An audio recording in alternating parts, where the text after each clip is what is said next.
আপুনি জানেনে মানুহৰ শৰীৰত কেনেকুৱা ধৰণৰ বেমাৰ থাকিলে অস্বাভাৱিকভাৱে ঘাম ওলায়? ক'লা বিলাহী কোনখন দেশত পোৱা যায়? কোনটো শাক খালে স্মৃতিশক্তি বৃদ্ধি হয়? এনেকুৱা ধৰণৰ প্ৰশ্নটো জানিবলৈ ভিডিঅ'টো শেষলৈকে চাব আৰু এটা লাইক কৰি দিবলৈ নাপাহৰিব। প্ৰথম প্ৰশ্নটোলৈ আগবাঢ়িছোঁ। প্ৰথম প্ৰশ্নটো হৈছে মেগী অৰ্থাৎ নুডলছ খালে শৰীৰত কোনটো ৰোগ হয়? অপশ্যনকেইটা আগবঢ়াইছোঁ। অপশ্যনকেইটা হৈছে এ চুলি সৰা, বি ৰক্তহীনতা, চি অন্ধতা, ডি টাইফইড।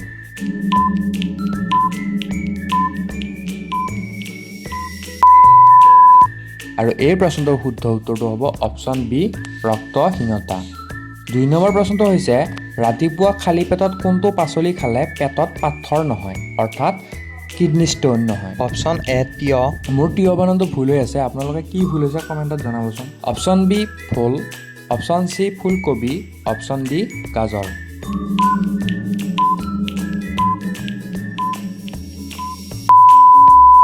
আৰু এই প্ৰশ্নটোৰ শুদ্ধ উত্তৰটো হ'ব অপশ্যন এ তিয়হ। 3 নম্বৰ প্ৰশ্নটো হৈছে কোনটো শাক খালে চুলি সৰা বন্ধ হয়? অপশ্যনকেইটা হৈছে এ আলু, বি কচু, চি তিতা কেৰেলা নে অপশ্যন ডি ভেন্দি খালে চুলি সৰা বন্ধ হয়।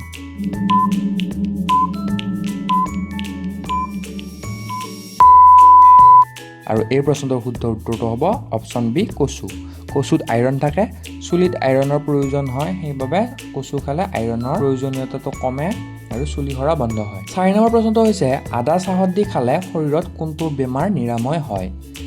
অপশ্যনকেইটা হৈছে এ পেটৰ বিষ, বি ডায়েৰিয়া, চি কঁকালৰ বিষ আৰু ডি ডিঙিৰ বিষ। আদা চাহত দি খালে কোনটো বেমাৰ ভাল হয়? আৰু এই প্ৰশ্নটোৰ শুদ্ধ উত্তৰটো হ'ব অপশ্যন ডি ডিঙিৰ বিষ। আদা চাহত দি খালে কাহো নিৰাময় হয়। 5 নম্বৰ প্ৰশ্নটো হৈছে মৌৰ লগত কি গছৰ ছাল মিহলাই খালে ঋতুস্ৰাৱ বা বাধক বেদনা উপশম পোৱা যায়?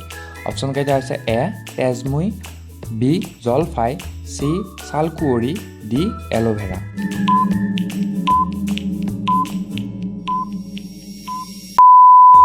আৰু এই প্ৰশ্নটোৰ উত্তৰটো হ'ব অপশ্যন এ তেজমুই। 6 নম্বৰ প্ৰশ্নটোত কোৱা হৈছে মাটিত শুলে কোনটো বেমাৰ আৰোগ্য হয় অৰ্থাৎ শোৱাসন কৰিলে কোনটো বেমাৰ ভাল পোৱা যায়? অপশ্যনকেইটা হৈছে এ কৰ্কট ৰোগ, বি বাত বিষ, চি ডায়েবেটিছ অৰ্থাৎ ছুগাৰ, ডি হাৰ্ট এটাক।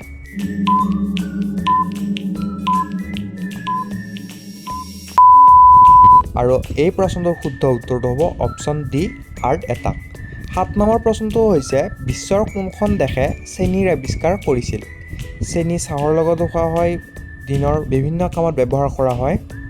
অপশ্যনকেইটা হৈছে এ চীন, B Bharat, C Japan, D Sri Lanka.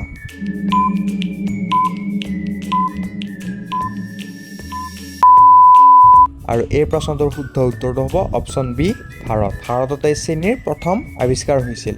8 number প্ৰশ্নটোত কোৱা হৈছে কোনটো গছৰ পাত খালে স্মৃতিশক্তি বৃদ্ধি হয়?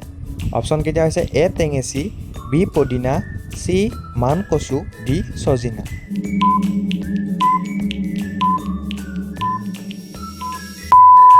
আৰু এই প্ৰশ্নটোৰ শুদ্ধ উত্তৰটো হ'ব অপশ্যন এ টেঙেচি। 9 নম্বৰ প্ৰশ্নটোত কোৱা হৈছে কোনখন দেশত পানীৰ তলত পোষ্ট অফিচ আছে? আচলতে পোষ্ট অফিচ মাটিৰ ওপৰতহে থাকে, কিন্তু এখন দেশত পানীৰ তলতো পোষ্ট অফিচ আছে। অপশ্যনকেইটা হৈছে A England, B Japan, C Norway, D Bharat.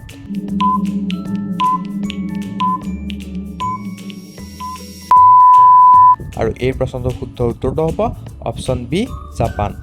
10 নম্বৰ প্ৰশ্নটোত কোৱা হৈছে কোনটো গছৰ পাত উদৰ ৰোগত খোৱা হয়? উদৰ ৰোগ অৰ্থাৎ পেটৰ বেমাৰত। অপশ্যনকেইটা হৈছে এ শিমলু, বি আহত, চি ছালকুঁৱৰী, ডি নিম।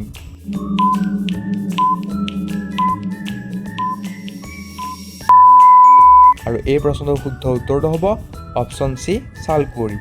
11 নম্বৰ প্ৰশ্নটোলৈ আগবাঢ়িছোঁ। 11 নম্বৰ প্ৰশ্নটোত কোৱা হৈছে কোনবোৰ ফল ফ্ৰিজত ৰাখিব নালাগে অৰ্থাৎ ফ্ৰিজত ৰাখিলে বিষাক্ত হৈ যায়? অপশ্যনকেইটা হৈছে এ ডালিম, বি কমলা, চি আঙুৰ, ডি তৰমুজ।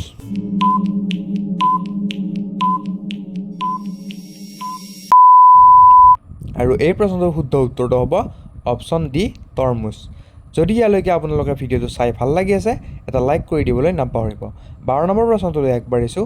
12 নম্বৰ প্ৰশ্নটোত কোৱা হৈছে ৰাতিপুৱাতে কল খালে শৰীৰৰ কোনটো অংগৰ মাৰাত্মক ক্ষতি হয়? অপশ্যনকেইটা কৈ দিছোঁ। অপশ্যন এ হাওঁফাওঁ, option B kidney, option C মগজু, অপশ্যন ডি হৃদপিণ্ড।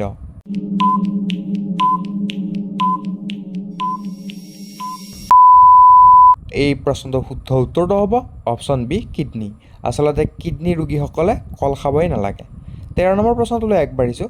13 নম্বৰ প্ৰশ্নটোত কোৱা হৈছে পৃথিৱীৰ আটাইতকৈ সুৰক্ষিত দেশ কোনখন? ছেফেষ্ট কাণ্ট্ৰি ইন দ্য ৱৰ্ল্ড।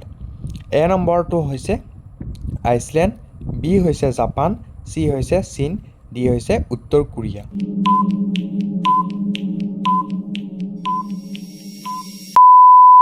আৰু এই প্ৰশ্নটোৰ শুদ্ধ উত্তৰটো হ'ব অপশ্যন এ আইচলেণ্ড। 14 নম্বৰ প্ৰশ্নটোলৈ আগবাঢ়িছোঁ। 14 নম্বৰ প্ৰশ্নত কোৱা হৈছে 1 মিলিয়ন মানে কিমান টকা? অপশ্যন কেইটা কৈ দিছোঁ। Option A 20 lakh, option B 10 lakh, option C 15 lakh, option D 1 lakh.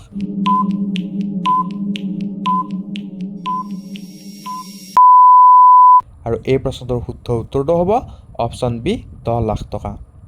15 number প্ৰশ্নটোত কোৱা হৈছে শেৱালি গছৰ পাত খালে কোনটো বেমাৰ দ্ৰুতগতিত ভাল হয়? অপশ্যন কেইটা কৈ দিছোঁ। অপশ্যন এ পেট বিষ, option B malaria, option C জ্বৰ, অপশ্যন ডি হাৰ্টৰ ৰোগ।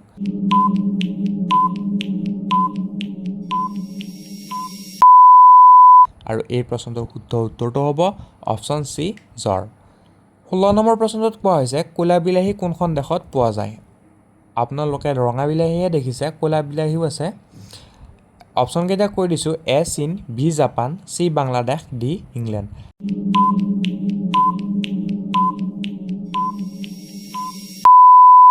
আৰু এই প্ৰশ্নটোৰ শুদ্ধ উত্তৰটো হ'ব অপশ্যন ডি ইংলেণ্ড। 17 নম্বৰ প্ৰশ্নটোত কোৱা হৈছে প্লাষ্টিকৰ বটল পচিবলৈ কিমান বছৰ সময় লাগে? অপশ্যন এ 250 বছৰ, অপশ্যন বি 300 বছৰ, অপশ্যন চি 450 বছৰ, অপশ্যন ডি 550 বছৰ।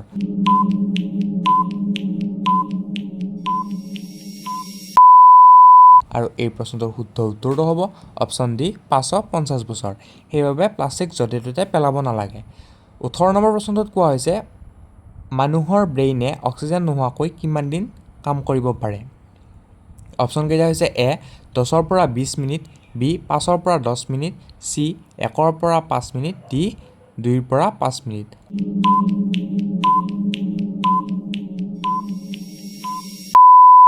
আৰু এই প্ৰশ্নটোৰ শুদ্ধ উত্তৰটো হ'ব অপশ্যন বি 5ৰ পৰা 10 মিনিট।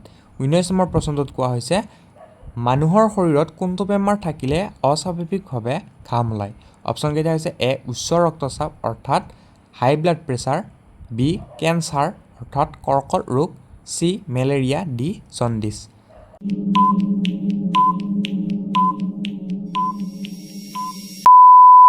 আৰু এই প্ৰশ্নটোৰ শুদ্ধ উত্তৰটো হ'ব অপশ্যন এ উচ্চ ৰক্তচাপ অৰ্থাৎ হাই ব্লাড প্ৰেছাৰ। 20 নম্বৰটোত কোৱা হৈছে বিশ্বৰ কোনখন দেশৰ মানুহে আটাইতকৈ বেছি বুদ্ধিয়ক হয়? অপশ্যন কেইটা হৈছে এ চীন, B Japan, C France, D America.